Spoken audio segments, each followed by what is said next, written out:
უკრაინას შეეძლო გამარჯვება. მათ კიდევ აქვთ ამის შესაძლებლობა. არ მგონია მოიგონ, თუმცა შეუძლიათ.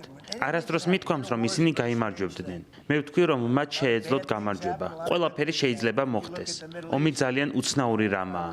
ხდება კარგიც და ცუდიც.